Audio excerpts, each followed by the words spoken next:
Heading डाल रहा हूं elements of simple circular curve, elements of simple circular curve. ठीक है, जैसे मान लीजिए ये आपके पास कोई सर्कल है, let's suppose you have a circle here. ठीक है, ये आपके पास कोई सर्कल है, ठीक है, और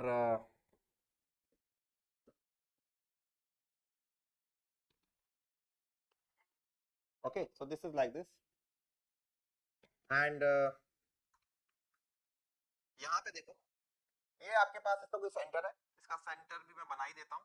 let's suppose centre of this curve is lying somewhere here, let's suppose this is center, okay, सही बनाया ना, थोड़ा सा डिफेक्टिव है, कोई नहीं।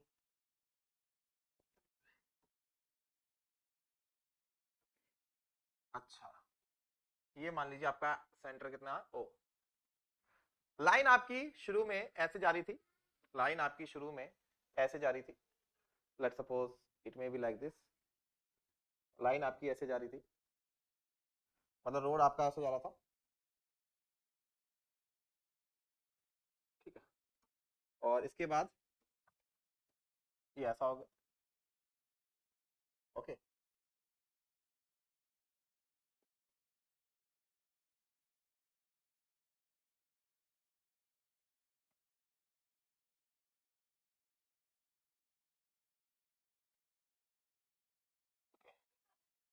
It will be like this, कुछ ऐसे हो जाएगा ना, अब ठीक लग रहा है ना, थोड़ा सा और घुमा देते हैं, थोड़ा सा और घुमा देते हैं, हाँ अब परफेक्ट है, ठीक है। अब आपने जो ट्रांजिशन देना था वो देना था इस वाले रोड से इस वाले रोड के बीच में, ठीक है, इसको बोलते हैं सेंट्रल एंगल या डिफ्लेक्शन एंगल, क्या बोलते हैं इसको, डिफ्लेक्शन एंगल बोलेंगे।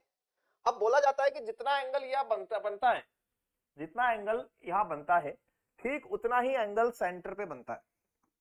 क्या आप लोग इस बात से सहमत हो, जितना एंगल यहाँ पे बनेगा उतना ही एंगल कहते हैं सेंटर पे भी बनता है, क्या आप लोग इस बात से सहमत हो। देखो ना, अगर मैं किसी क्वाड्रिलेटर की बात करूं, एक क्वाड्रिलेटर में 4 साइड होती है और चारों साइड का सम कितना होता है इंटरनल एंगल का, जरा बताइए, एक क्वाड्रिलेटर में चारों का सम कितना होता है, चारों एंगल का सम जल्दी लिख के बताइए, टेल मी फास्ट। अरे सो गए हो क्या, कितना टाइम, ये नेटवर्क इशू आ गया, यस खालिद, यस जहूर, ठीक है लिख रहे हो 2 माइनस एन 180 डिग्री 360 होता है ना, हाँ 360 होता है। अब देखो जरा यहाँ पे, अगर ये एंगल 90 है, ये एंगल 90 है, तो 90 और 90 180, तो मतलब कि इन दोनों को जुड़कर भी इस वाले साइड को और इस वाले साइड को जुड़ के भी 180 मिलेगा। अगर ये और ये 180 है तो इन दोनों को जोड़कर भी कितना होना चाहिए, 180 होना चाहिए। अगर ये डेल्टा है तो ये कितना हो जाएगा, ये 180 डिग्री माइनस डेल्टा हो जाएगा, ये 180 डिग्री माइनस डेल्टा हो जाएगा, और अगर ये 180 डिग्री माइनस डेल्टा हो जाएगा, ये सीधी रेखा है, तो इस 180 माइनस डेल्टा में से अगर 180 में से 180 माइनस डेल्टा गया तो क्या बचा मेरे पास, डेल्टा बचा। इसलिए डिफ्लेक्शन एंगल और सेंट्रल एंगल ये दोनों क्या रहेंगे, बराबर रहेंगे। ये बात क्लियर है सबको, जितने से आपकी दो दिशा चेंज हो रही है, जितने से आपका एंगल डिफ्लेक्ट हो रहा है, that would be and central angle would be same.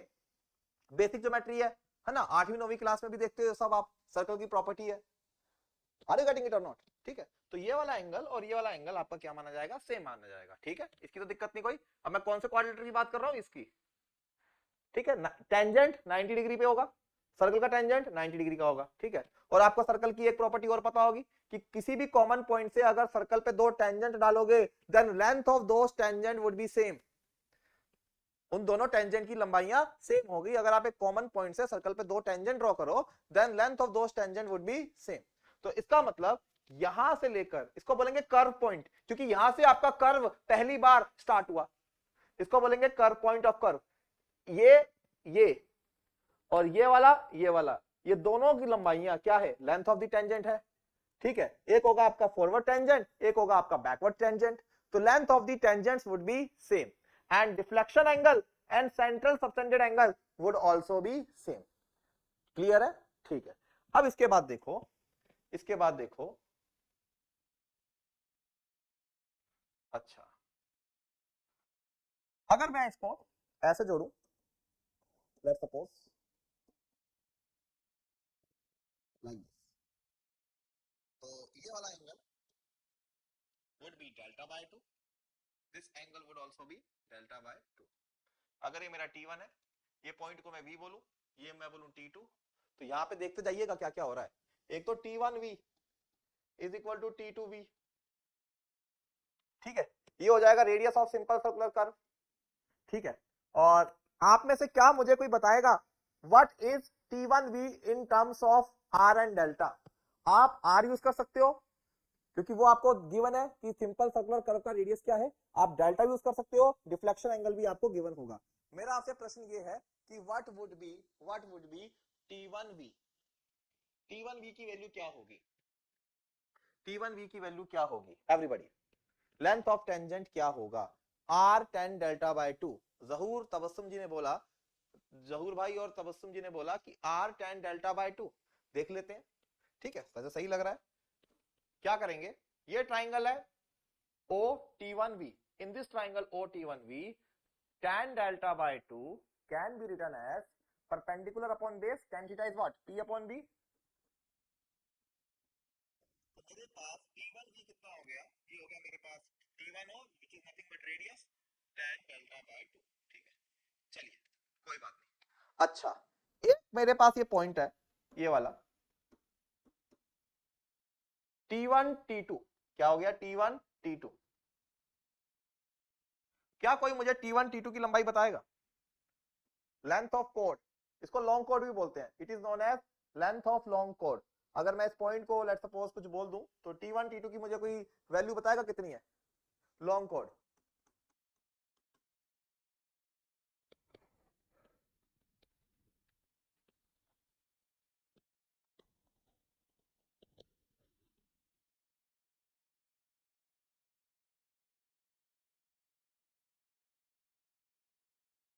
T1 T2 की लंबाई कितनी होगी, आप यूज कर सकते हो रेडियस और सेंट्रल एंगल डेल्टा।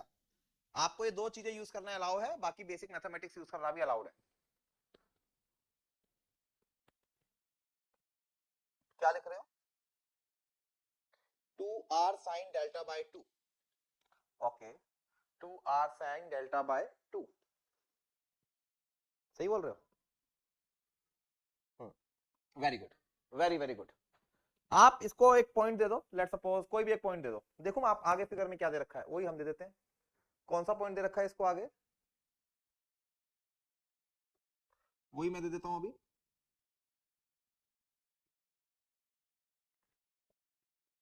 कहाँ है, अच्छा सी और ये डी, ठीक है, इसको सी दे देता हूं, इसको डी दे देता हूं, है ना। अब आप देखो व्हाट इज T1D, T1D अगर आपको निकालना है तो ये हो गया आपका परपेंडिकुलर, ये हो गया आपका रेडियस, ये हो गया आपका साइन थीटा, ये ट्राइंगल आपको दिख ही रहा है, sine theta is equal to perpendicular upon hypotenuse. So what is T1D, T1D is equal to T1D upon OT1, this is sin delta by 2। so what is T1D, T1D is OT1 R sin delta by 2, और जितना T1D होगा उतना ही DT2 होगा, तो total T1 T2 कितना हो जाएगा, T1D plus DT2, it would be 2R sin delta by 2, it would be 2R sin delta by 2। अच्छा, बहुत बढ़िया। अब जैसे मैं आपसे बोलूं कि एक टर्म मेरे पास हो रहा है यहाँ पे C से D, what is CD, CD is known as mid ordinate, क्या बोलते हैं इसको, mid ordinate. What is CD, what is CD, what is CD, ये सबको समझ में आया T1D किसके बराबर है, what is CD।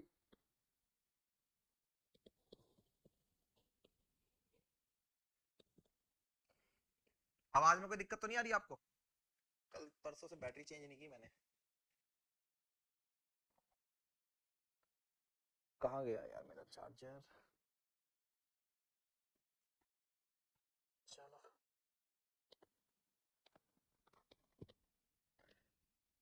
What is CD। Hint मैं आपको ये दे सकता हूं कि CD को आप लोग लिखिए, CD को आप लोग लिखिए क्या, OC माइनस OD, और OC आपको पता है किसके बराबर है, R के बराबर है। OD कितना हो जाएगा, ओडी हो जाएगा cos delta by 2 is base upon hypotenuse, तो ओडी कितना हो जाएगा, ओडी हो जाएगा r cos delta by 2, so this would be r okay into 1 minus cos delta by 2। Very good Tabassum, very very good Tabassum, शाबाश, गुड।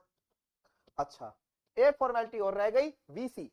वीसी को बोलते हैं हम लोग एपेक्स डिस्टेंस। वीसी को क्या बोलूंगा मैं, एपेक्स डिस्टेंस, यही लिख देता हूं, वीसी क्या बोलूंगा इसको मैं, एपेक्स डिस्टेंस,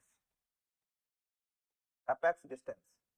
ये कितना हो जाएगा, दिस वुड बी माय ओवी माइनस ओसी। व्हाट इज ओवी, ओवी कितना हो जाएगा dear, cos delta by 2 is this over that, so that would be, this would be r sec delta by 2